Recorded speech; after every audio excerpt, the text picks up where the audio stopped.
بسم اللہ الرحمن الرحیم۔ السلام علیکم۔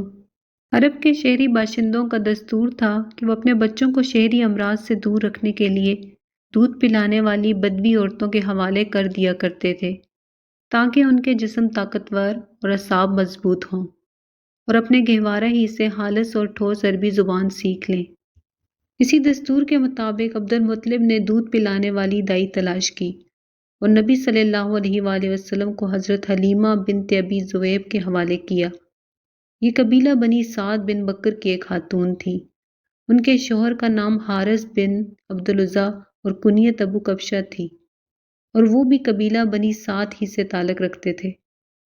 رضاعت کے دوران حضرت حلیمہ نے نبی صلی اللہ علیہ وآلہ وسلم کی برکت کے ایسے ایسے مناظر دیکھے کہ سراپا حیرت رہ گئی۔ تفصیلات انہی کی زبانی سنیے۔ ابن اسحاق کہتے ہیں کہ حضرت حلیمہ بیان کیا کرتی تھی کہ وہ اپنے شوہر کے ساتھ اپنا ایک چھوٹا سا دودھ پیتا بچہ لے کر بنی سعد کی کچھ عورتوں کے قافلے میں اپنے شہر سے باہر دودھ پینے والے بچوں کی تلاش میں نکلی۔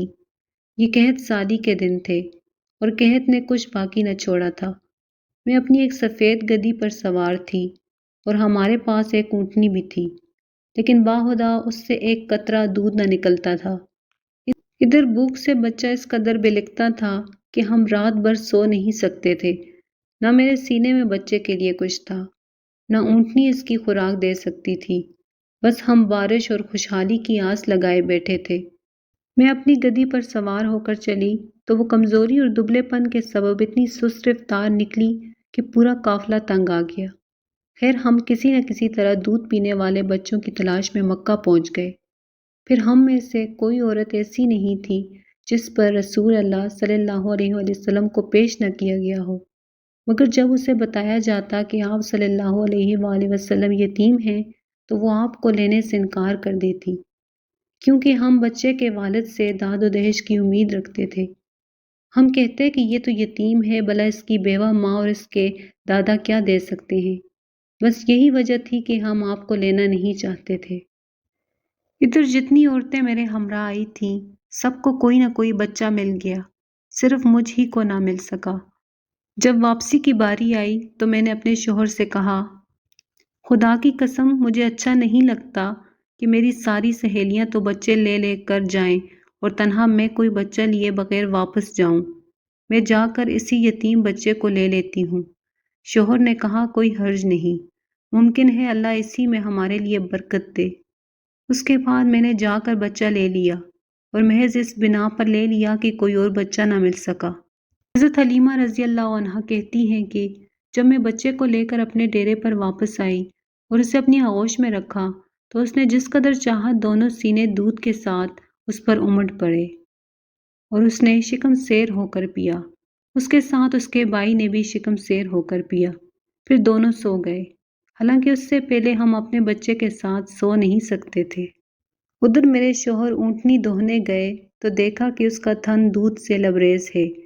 انہوں نے اتنا دودھ دوہا کہ ہم دونوں نے نہایت آسودہ ہو کر پیا اور بڑے آرام سے رات گزاری۔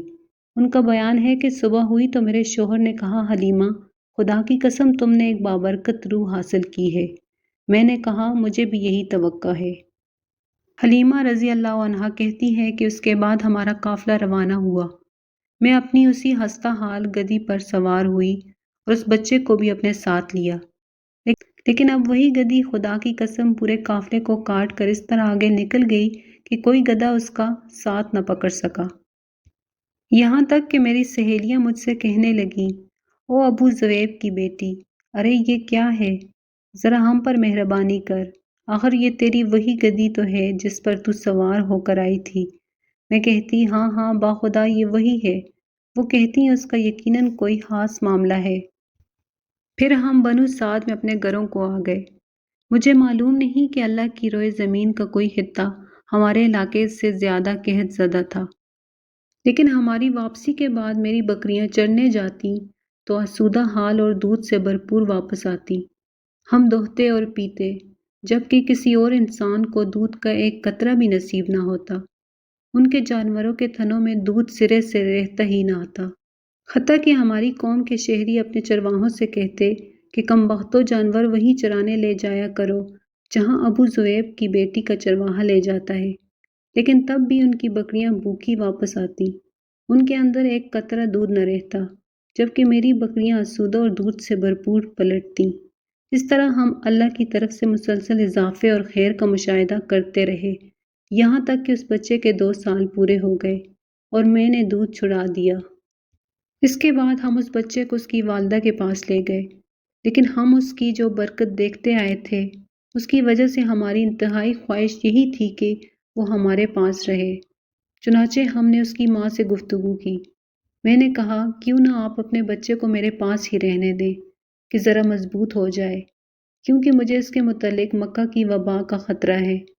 غرض ہمارے مسلسل اصرار پر انہوں نے بچہ ہمیں واپس دے دیا۔